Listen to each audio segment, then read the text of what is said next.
はい、皆さんこんにちは。竹虎4代目です。さてですね、今日はこちら、じゃじゃん。穴子串です。穴子串。うなぎなんかもよくこう串刺しにして焼いて串にしてますけど、穴子もね、こういった竹串を使って刺して焼いたりするんですよね。で、この串がね、なかなか大変なんです。これ分かりますか？これ丸串じゃないんですよ。三角形にわざわざしてるんですよ。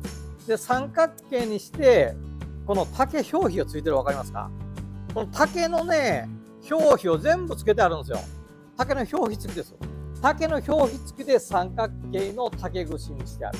で、このね、先端が痛い痛い、ちょっとね、指で触ると痛いぐらいに尖らしてあるんですよ。で、そうじゃないとね、穴子の肉になかなか刺さりにくいということで、結構ですね、こだわった串なんですよ。こんな串ね、いくらでもありそうでしょ？いくらでもあるんですよ。ところが、国産となるとこれがなかなかなくなってる。なかなかない。で、こだわりのお店様があられて、どうしてもこの串を国産でやりたい。で、国産の穴子串を復活させて、で、安心安全なものをお客さんに届けたいということで、今回ですね、この穴子串も復刻させていただくことになっています。なかなかでもね、難しいです。この先のね、これちょっと痛いんですけど、この痛いぐらい尖らせるのがね、なかなか難しいんですよ。でもこれがベストじゃないんです。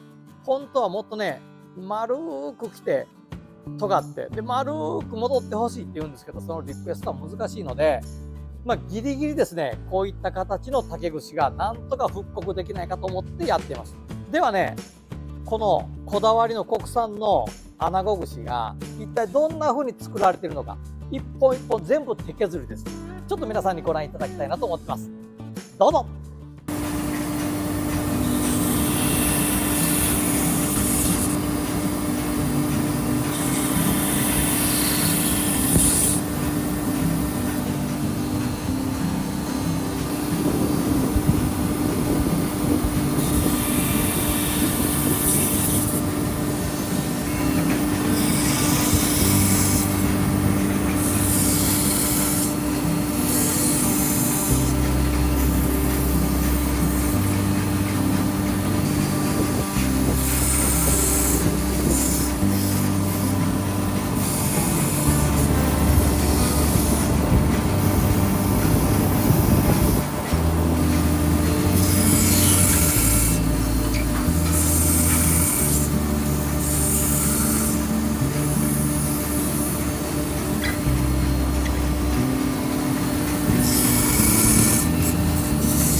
はい、いかがだったでしょうか。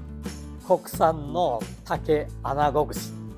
なかなか大変でしょ？ああやって一本一本ですね、こうやって三角形に削った竹を一本一本調整しながらこの酒漬けをしています。なかなかね、一日にできる本数っていうのも多くはないんですよね。でもこだわりの防虫剤を使わず、日本の竹を使って日本の職人が仕上げる国産の竹穴子串。できるだけね、頑張って製造して、で、皆さんのお手元にお届けできたらなというふうに思ってます。